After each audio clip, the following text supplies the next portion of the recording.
On Supervisor Goodman? I'm here. You're here? Okay. You can hear us. We can hear you. Thank you. So first item on the agenda is work session discussion on a classification of, I think it's the elections position. Ms. Shepard? Good morning and thank you. Thank you, Chairman Miller, members of the board, Mary Ellen Shepard, Interim Deputy County Manager and HR Director. And joining me today is Randy Tracy, Division Manager with Human Resources. He's going to assist me in sharing this overview with you. Thank you for the opportunity to meet with you today. As you're aware, we are initiating the process to recruit to replace our elections director, a position that was vacated at the end of 2020. And in order for us to do that in a way that accurately represents your interests, your priorities, we thought it advisable to meet with you today to ensure we have your input. So a little bit in the way of background, and I'm not going to read these slides to you. They are there for your information if you want to get into more depth. But the framework that we're approaching this position and this work comes to us from Title 16, Elections and Electors. The Pinal County Elections Department has various responsibilities, including but not limited to, most importantly, preserving the integrity and security of elections held here in Pinal County. The department's responsible for organizing elections, assisting other jurisdictions in elections, providing the professional support of elections by providing equipment, supplies, staff, and then ensuring on Elections Day that there's an adequate number of precincts, polling places, qualified staff to assist voters. The Elections Director position itself, and this I will read and share with you, indulge me, performs professional work of considerable difficulty planning, directing, coordinating, and controlling overall operations of the Elections Department to ensure that goals and objectives are accomplished in compliance with all election laws. The Elections Director works to maintain a secure, transparent, accessible, free, and fair election that inspires public confidence in the election system. As I go through this, the language that I'm sharing with you will ultimately be incorporated in the job description and the recruitment materials. So if I may ask if there are words or phrases you want added or removed, that please share that with me so we can ensure that ultimately this reflects your priorities for this position and your priorities for Pinal County. The typical essential duties of this position, and let me step back a bit. In looking at this position, we look to our comparator counties to ensure that we are incorporating similar descriptions. Of course, we look to the law, and then we look to those who have expertise in this area. And from those sources, we derived these major essential duties. Ensure the county's compliance, direct staff, ensure fully staffed, competent workforce operating in a nonpartisan work environment, coordinating acquisitions, staffing, security and support required of polling places, coordinating timely by hand, mechanical, or electronic counting processing, verification, and reporting of election results, researching administrative, programmatic, logistical, and technical processes, developing and implementing procedural and technical improvements. Additionally, analyzing the need and developing recommendations for revisions, adjustments, creation of voting districts and precincts, coordinating election department activities with the recorder's office, responsibly engaging with the community and key stakeholders to inspire public confidence, reviewing, advising on changes to laws, rules, regulations, and implementing needed changes to our processes and procedures, and then overseeing the management of the department, budget, finance, and personnel. The ideal candidate. These are attributes which we, again, derived from our research of the position and from input, and in part input from you as our board. The ideal candidate is exceptional character, demonstrates integrity, trustworthiness, discipline, fairness, transparency, professional and ethical choices throughout their career. Highly organized. The election process has been the way it was shared with us, and I'm not going to do the analogy justice, but it was like planning for a wedding. There's all of the activity that happens prior to the big day, and then on the big day, the process has to happen without a flaw, without a hitch. So logistics, organization, planning, engaging key individuals so everyone's needs are met is a critical part of this role. And I hope the analogy didn't diminish the importance of it, but for a non-elections professional, it helped me to understand the attributes which are critical. Technically competent, demonstrated proficiency in exercising effective control over voter methods, devices, assuring security and integrity. And those are words that you will see throughout the job description, throughout the candidate competency, security, integrity, trust. Politically astute. Acute awareness of how the county, the department, the elections teams, and they themselves are perceived by all stakeholders, can effectively self-manage, demonstrate social and emotional intelligence in the most sensitive of situations.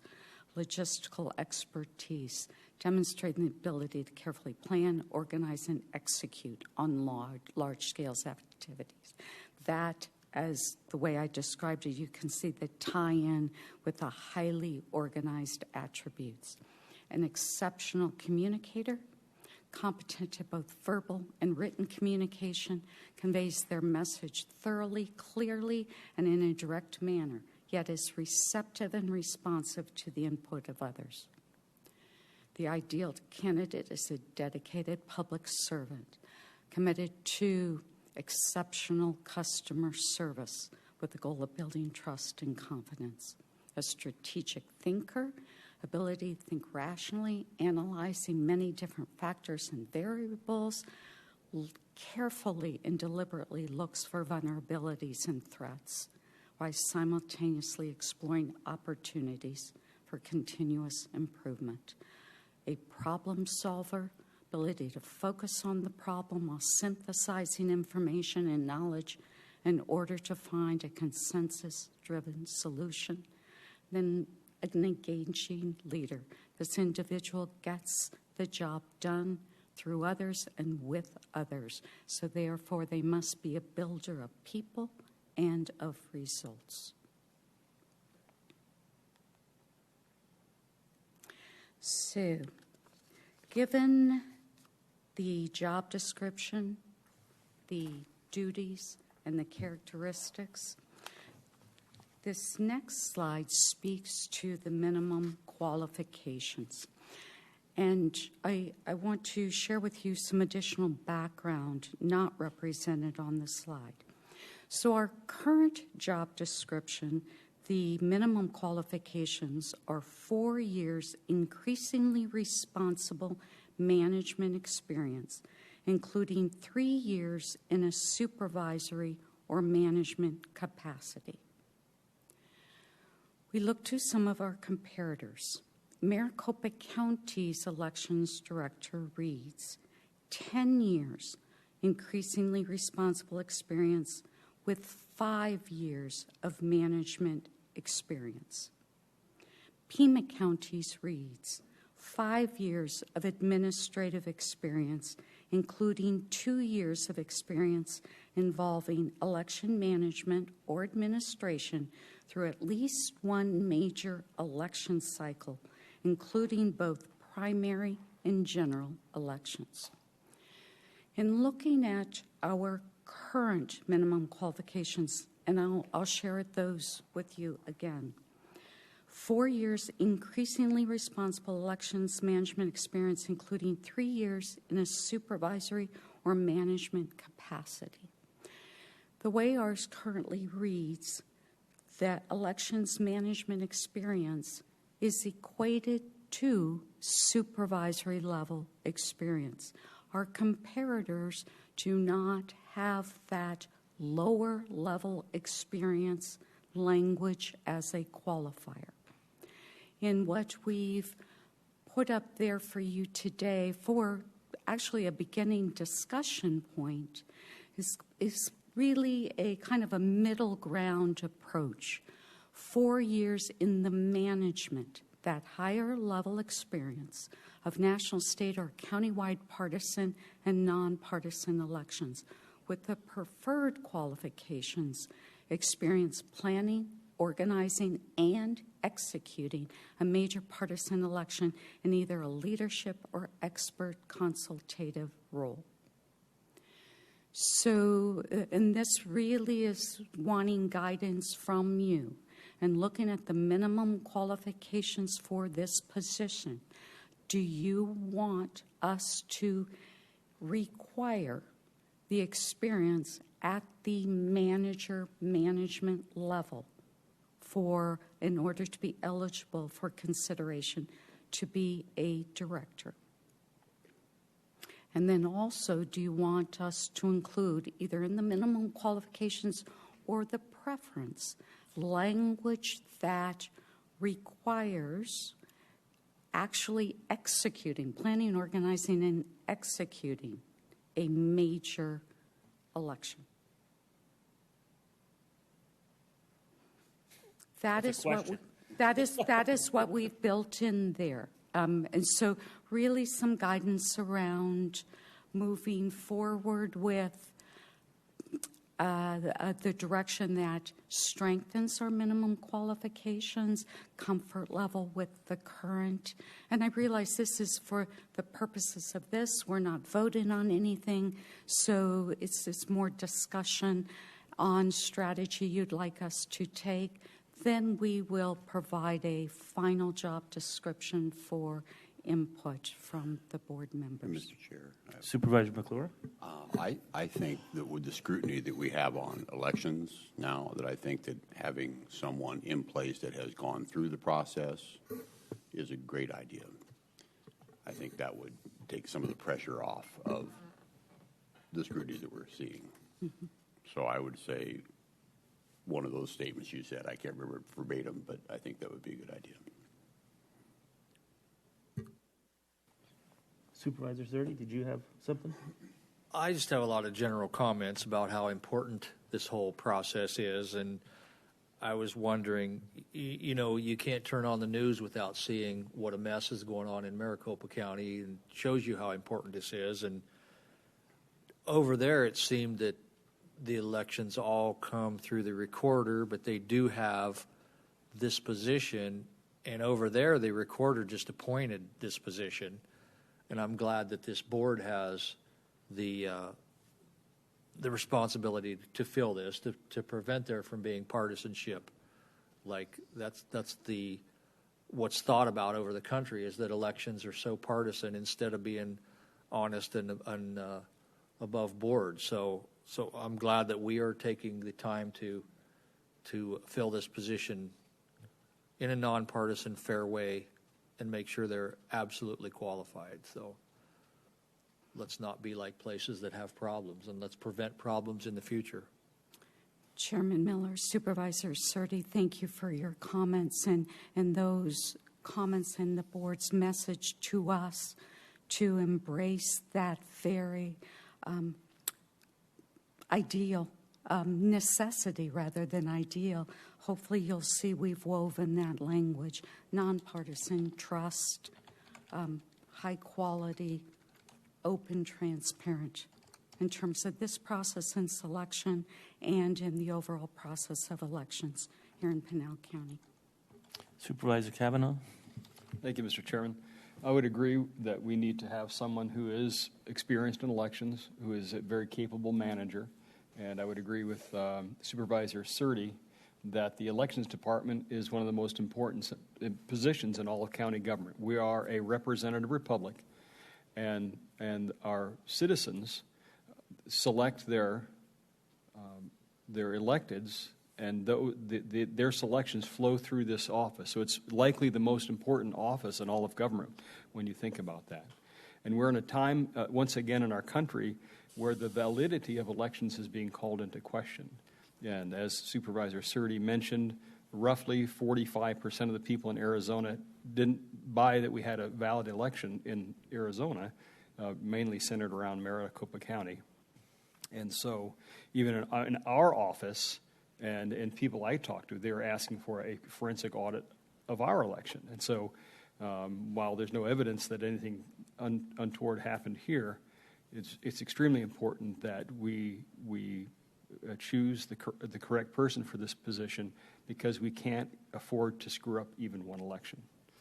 So I heard that the qualifications for this position were going to change, and as you know, I brought it to a couple of people's attention that, hey, we should have a transparent process about this change.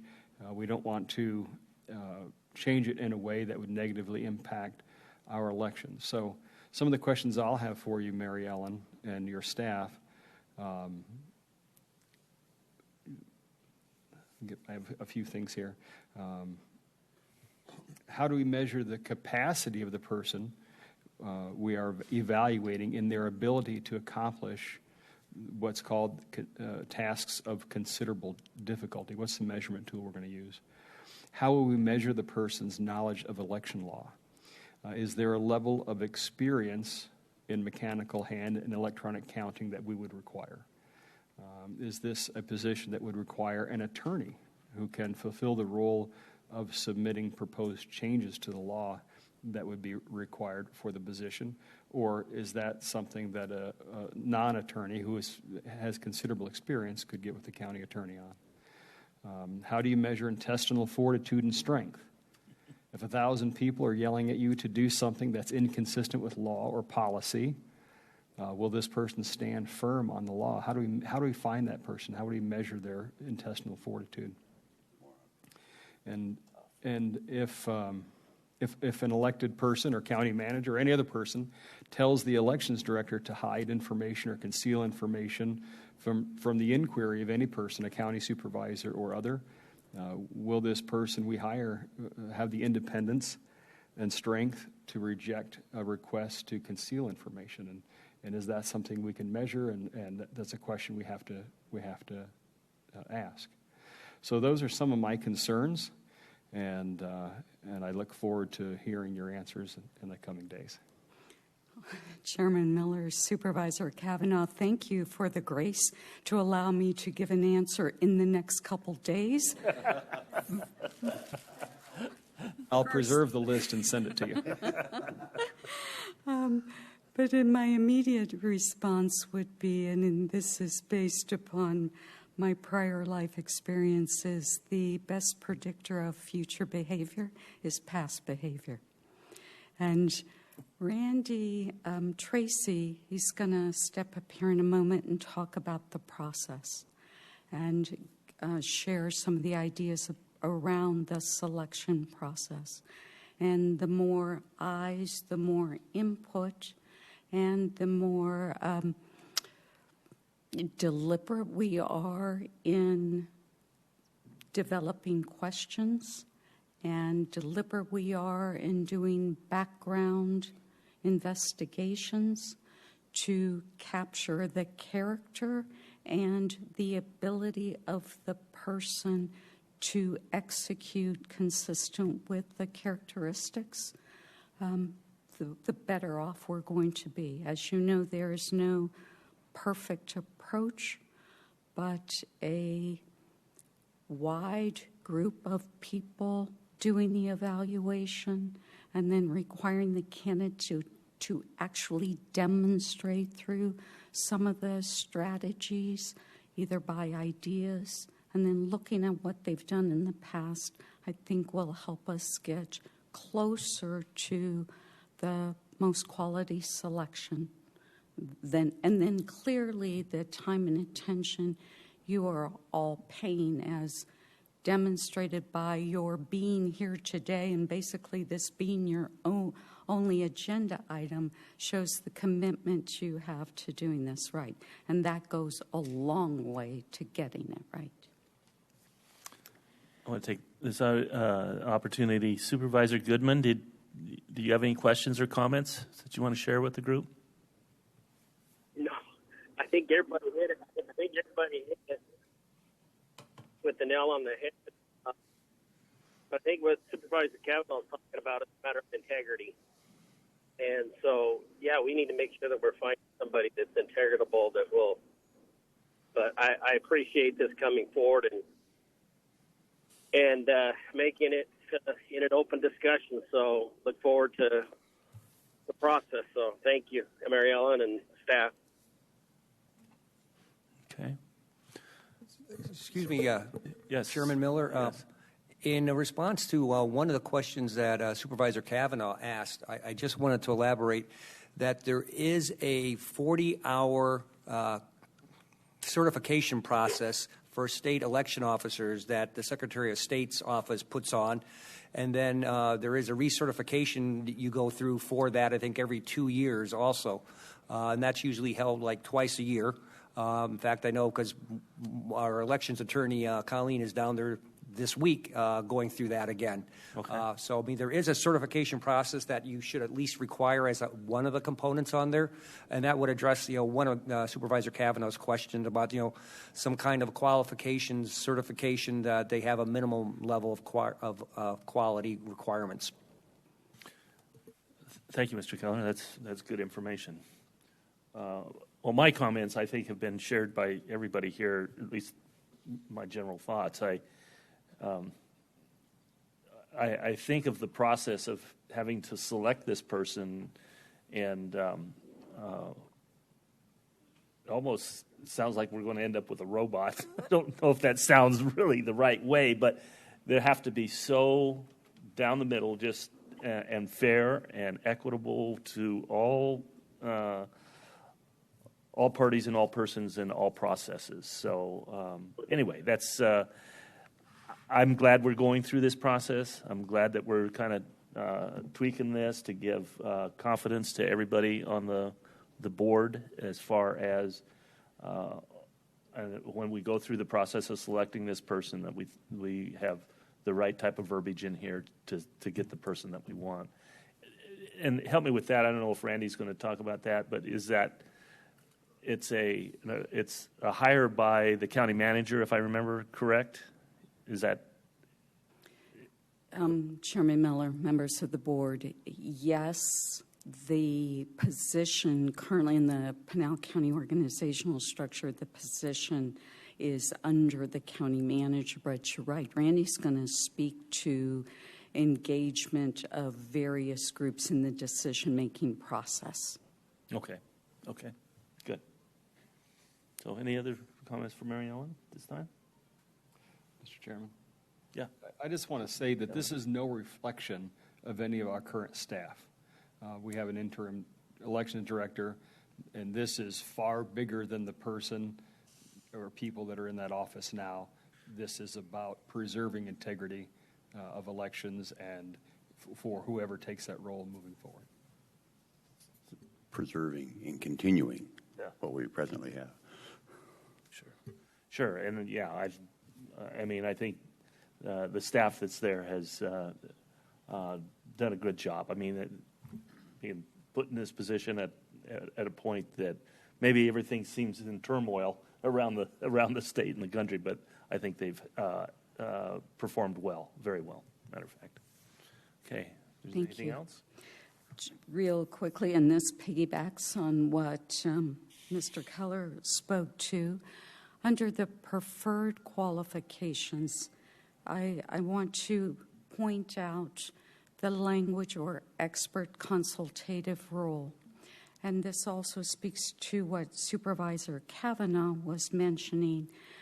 The way this is drafted would allow for someone who has elections, law, process, expertise to be considered as a candidate, even if they hadn't managed an elections office, understanding that experience, knowledge, competencies could be gained in another approach. So that language allows for that. Then speaking very specifically to the certifications, the current job description has language, certified elections officer from the state of Arizona within the next training session period from the date of hire. So we have a couple options here to put in a requirement that's future dated as a part of the current qualifications creates a conflict. In the job description, we will have language indicating that certification is required for continuing in the position. That's one approach. The other approach, which may be more limiting, so I'm going to be candid, I wouldn't recommend it, is to require it at the time of selection.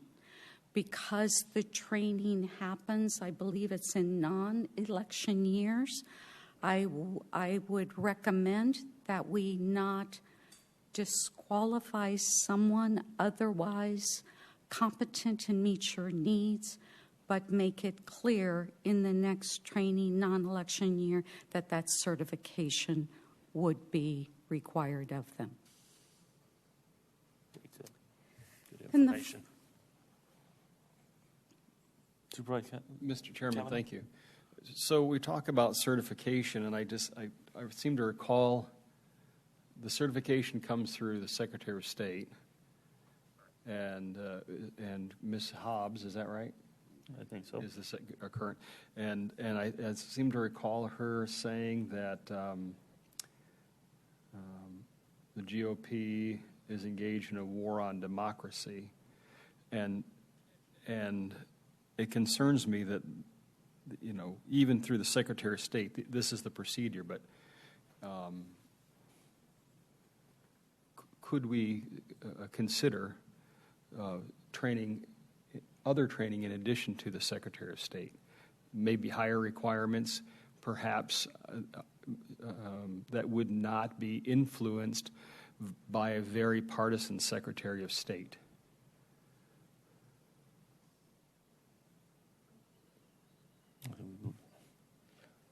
I don't know if there's independent agencies that do that, or I don't know, but you can look into it and let us know. Absolutely, Chairman. Supervisor Kavanaugh, we will look into that. Chairman? Yes. Supervisor Kavanaugh?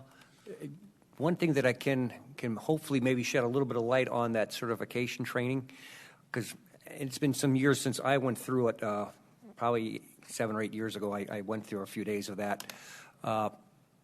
It really is geared around the Secretary of State's elections procedural manual that you hear referred to quite a bit. And that manual has to also go through the Attorney General's office. So you do have a kind of a check and balance there a little bit. I'll be honest, I haven't been through Secretary Hobbs's training. It was, prior that I sat through that.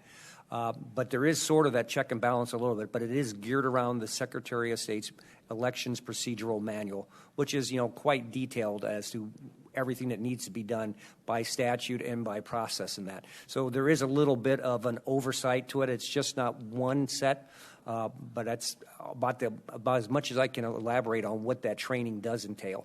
Okay, thank you. And my comment is that we should make sure we have the highest standards, no matter who's in any office in the state or in the county. We should adhere to the highest standards for our elections, and we can perhaps have our own training as well as what the Secretary of State offers. Mr. Keller, too, doesn't this manual and this procedure that everybody has to go through is also reviewed by the Department of Justice at some level? I mean, it seems like there's a lot of lookies at the whole procedure. Very true. To the extent that DOJ, still has involvement and oversight, I'm not fully aware of the level of detail, but there is quite a bit of that they have to do, comply with, and so forth. So yes, and for some other certifications, for example, for attorneys, we do have a lot of continuing legal education on election law, election procedures that we offer attorney-wise. So that's another component. But that depends whether or not you are having an attorney as a qualified, candidate, or someone who's, a clerk's office, a lower level clerk that's applying, as a number two in command, so to speak. Mary Ellen. And well, let me just.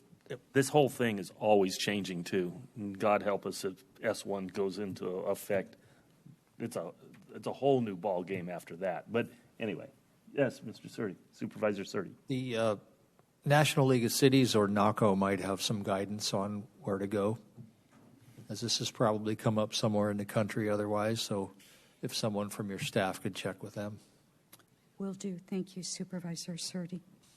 And we are aware of elections organizations that we will reach out to as well. One final topic of discussion, and then I will turn it over to Randy, is the pay grade. So we also did an analysis of the current pay grade for this position, and it is at a grade 17, which is the minimum $81,979. The maximum 131,166.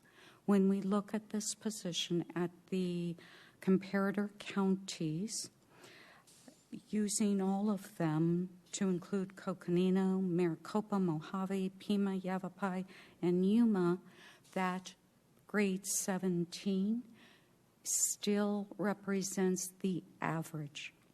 However,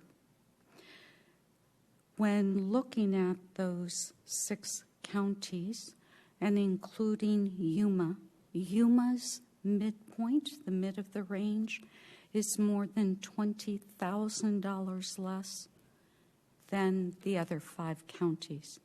Including them in our mix reduces then the average.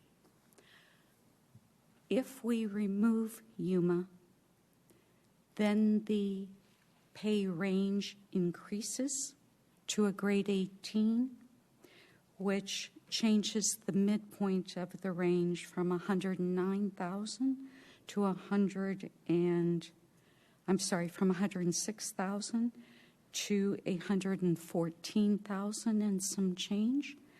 And in doing so, that would place our position behind Maricopa County. Their midpoint's 127,000, and just ahead of Yavapai County. Most of the midpoint ranges are in the $110,000 range. So what I would like to explore in the process for changing ranges is to take the data to the county manager, and he, under our current policies, can update ranges, is to look at updating the range for this position. So when we go out and recruit, we have a competitive market range to attract the most qualified candidates. Mary Ellen, now what was that on Yuma County? What was So- the difference there? Yuma County's midpoint is 84,594. Really? The next closest midpoint is 110,000 and some change. And that's the midpoint you see in Coconino, in Pima. And so it reduces the average, which it affects where our range sits. And so that's why in this process, as we're updating the job description and consistent with how we're looking at other positions countywide, we want to make sure we have competitive pay ranges in order to position ourselves to recruit for the most qualified. That's a little interesting because I've seen it in other positions with Yuma. They tend to be higher because they are somewhat isolated. It's hard, it's hard to recruit down into that area. So that's interesting. I don't. And Chairman Miller, I will go back and verify this. I asked the staff to collect Sure. some data for me so I could speak to it today. Yeah. And that may also be a reflection, as you all are aware, of how elections departments and directors sit in the different counties. And 5 of the 15, I believe that they're under the recorder's office, and 5 of them, they're under the board, and the other 5 are under the county manager. So where they're positioned may also influence the market grade and the responsibilities assigned to the role. And how they've structured their organization. Yeah, Exactly. makes sir. sense. Exactly. Did you have something? No, Oh. I was going to, but just answered. Mr. Kavanaugh? Thank you, Mr. Chairman. So currently, this position is under the board or the county manager? Chairman Miller, Supervisor Kavanaugh, the position is currently under the county manager. Actually, in the organizational structure, it sits under a deputy county manager. And it would be my recommendation to move this position under the board. That way, it's totally independent. There's no potential future influence. This person can act with strength, and knowing that it would require the movement of 3 members of the board to. So those are my thoughts. Okay, then my question is, give me another position that is under the Board of Supervisors Other than county manager? other than county manager. And Natasha. Chairman Miller, members of the board, those are the two Those are the two, correct? that I believe sit currently under the direct authority of the board. Obviously, all directors in the appointed departments through the county manager are responsible to this board. And I certainly understand where you're coming from with that point, Supervisor Kavanaugh, but I'd really want to think about that structurally. So anyway, I think that's a point of discussion in the future. Chairman Miller, members of the board, with your permission, what we can do for you is review the different structures that exist and maybe come back to you at a later point with some pros and cons of those different strategies directly under the board, how that functions and operates Right. under the county manager, and provide with you some additional information for you if that meets your needs. It was when we arrived, it was under the county manager. It got moved over to the recorders, and the recorders like, move it back. I don't want it. So it went back to the county manager and has been there since, as far as I know and understand. I don't think we've ever had it under the Board of Supervisors, at least that I know of. Chairman Miller, members of the board, and we did a review, and in the recent past, That is what I found as well, that Okay. it was under the recorder's office until not this past election, the election prior. So approximately, 5-6 years ago, and then it shifted over under the county manager. Okay. All right. Okay, if you have Else? no more thoughts or questions of me, please allow me to turn this over to Randy, and he'll discuss more details on process. Good morning, Chairman. Good morning. Board members, I'm Thank Randy you. Tracy, Division Manager for Human Resources. Executive team, good morning. With your permission, I want to talk with you guys about the selection process. I mean, I agree with everything that you folks have said this morning, and anybody that's involved, no matter how large or small our role, I would dare say that we feel the historic responsibility of working on this. And so when we approach it from a selection process that's key, thank you so much. Appreciate it. The selection process, I wish we had a crystal ball and could see the future, but we can't. So what we have to do, I think, in good due diligence is to holistically create a process that vets folks that we can be comfortable with and find someone that we can trust to bring credibility and confidence back to the process. So I'll go through with you just some options for you folks to consider, think through, and how we can piece together a very comprehensive, thorough selection process so that we come to that ideal candidate. The first thing is, with your permission, Chairman, could you upload this thing for me and let them see that? What we've done is we reviewed current best practice for selecting executive recruits. And what we've done is we've summarized some of the most common recommendations on how to do this holistically and how to have a really thorough selection process. The first thing that we saw in the best practices is getting the best candidates to actually apply. And so several people have worked on this tremendous opportunity here to create a very vivid, very colorful, inviting kind of announcement, which will attract your best professionals out there. Sometimes job descriptions are a little boring, and we're not boring, so we want to create a little excitement in these things. Once the board has had an opportunity to provide input and we can finalize the job description, we'll fill in all the blanks there and create that narrative.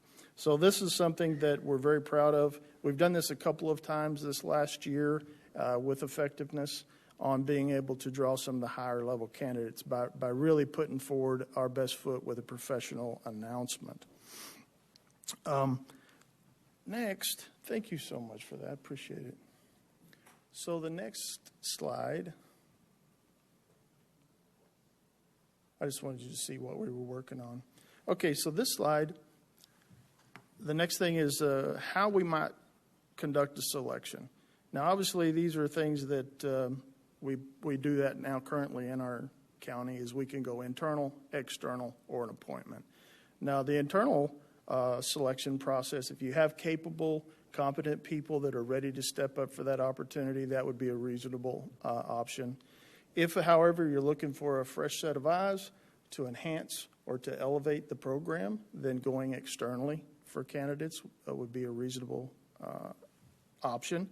And then obviously, because it is an at-will position, that could be appointed, just so you know what all the options are to you.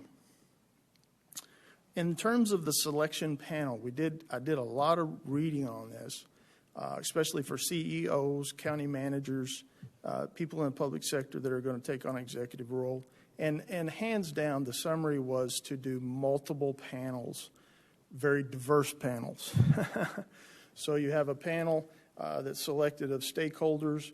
Maybe they narrow them down from 20 to 10, and then they go to the next panel that may include elected officials, folks that are bipartisan, and then you continue on that panel process as you continue to narrow down your candidates. So you have a really good cross-section of stakeholders, a cross-section of transparency because you have multiple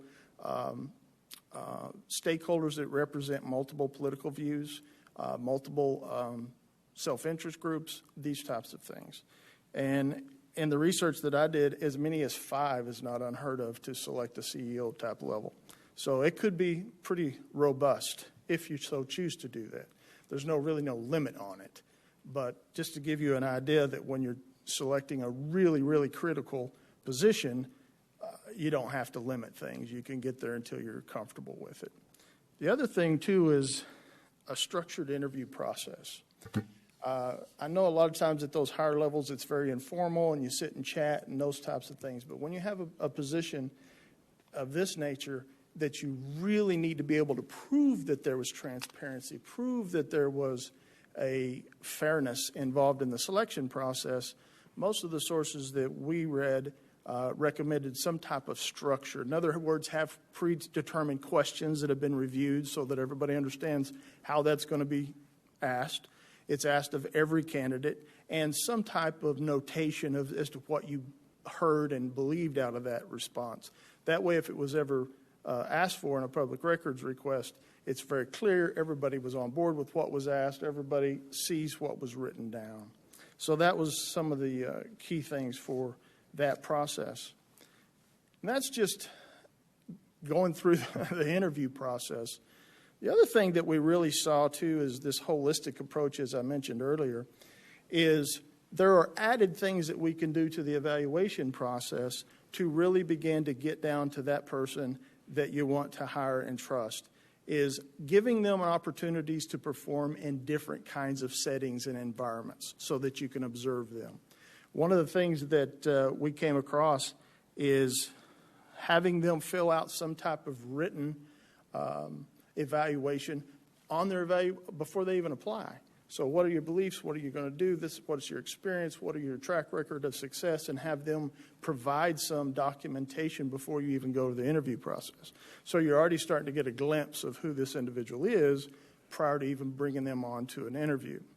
The other thing that could be done is at the end of those interviews, very diverse interview panels, is to do something like an informal meet and greet with the top candidates and have this very informal opportunity for stakeholders to meet them, ask questions, get to know them, see their fit, and begin to vet, how they see things, how they talk, how they communicate.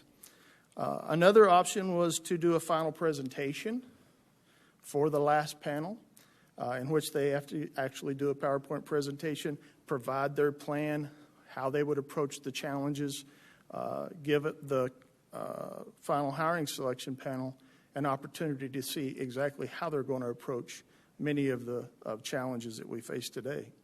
Also, another option was the top candidates could spend some time in the elections department itself. Now, that looks all over the board. We saw sources that they spent 3 months, half a day, all kinds of ways you can do that.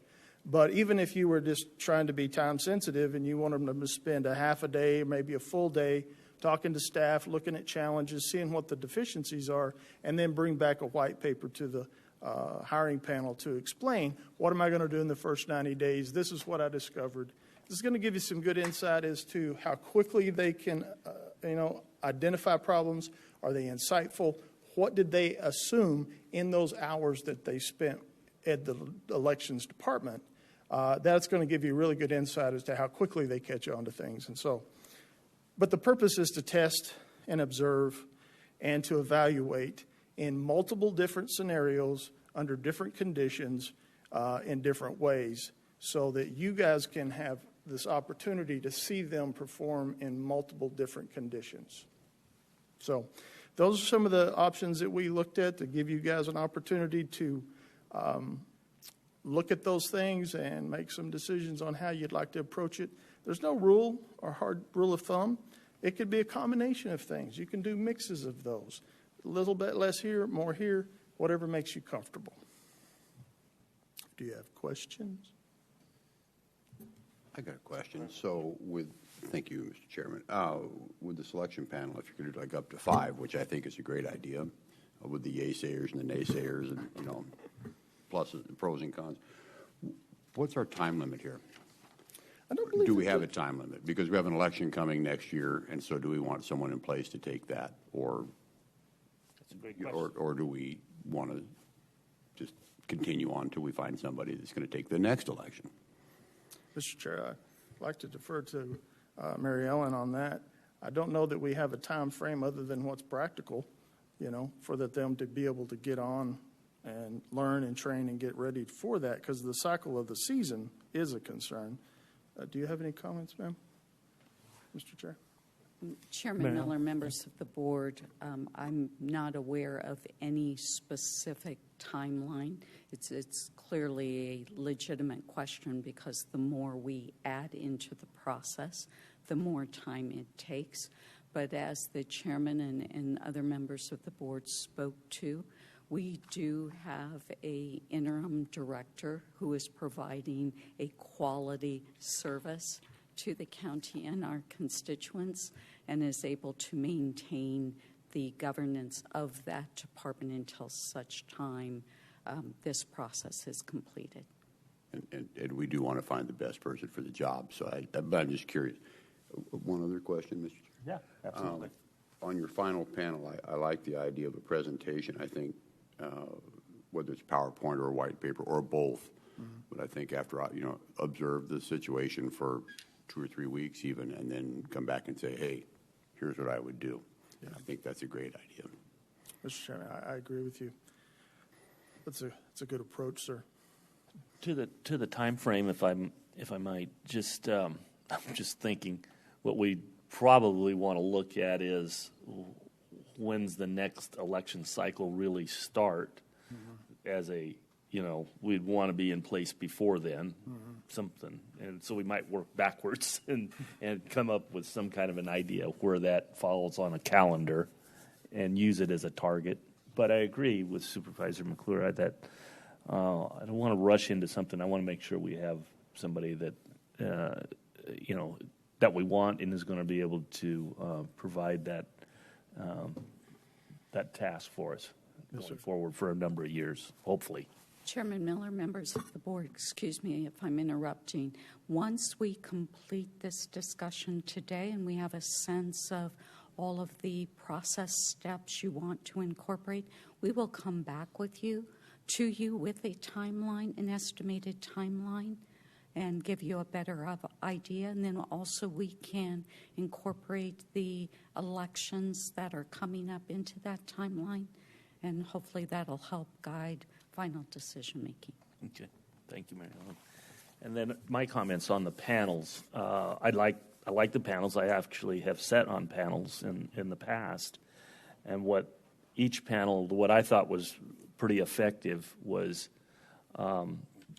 that, and I'm just going to use builders because that's what I was, and they would put me on a panel, but they'd put 2 or 3 other builders in, but not in my group. In other words, this panel would have one builder, a different panel would have another builder.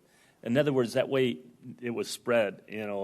Every panel was a mixed batch of individuals. We used similar questions, and then we all powwowed at the end of the day and kind of reviewed what was happening. I thought it was pretty effective, and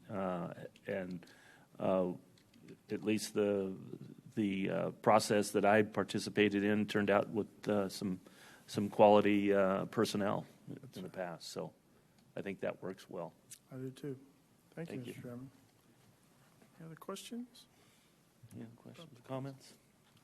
Do you have something? Mr. Yeah, Chairman, sure. I would agree. I like the examination of the department and a white paper, and so I think that's a wise route. Okay. Okay, thank you, sir. Thank you, Mr. Chairman, board. I appreciate it. All right. Oh, yeah. Supervisor Goodman, are you awake? You darn right, baby. Do you have any comments? No, well, the things that have been discussed Okay. have been very informative, and so I think the staff has got there, All right. and I think it's in good direction. So I'm good. Okay. Thank you, Supervisor Goodman. So, Mary Ellen, does anybody else have any questions or comments for Mary Ellen at this time? Okay. Do you have direction? Do you think you got enough notes there that Yes. you can help kind of put a bow on this thing for us? Thank you, Chairman, members of the board. Yes, I believe we have our marching orders. Okay, great. Thank you so much for your time. So, item number 2 is an exec session. We're on for that. So, can I get a motion to go into exec session? I move we go into executive session. I have a motion. Do I have a second? Second? I have a motion and a second. All in favor signify by saying aye. Aye. Opposed, say nay. Ayes have it. We're in exec session. And if you want, you can wait around and watch us come and adjourn.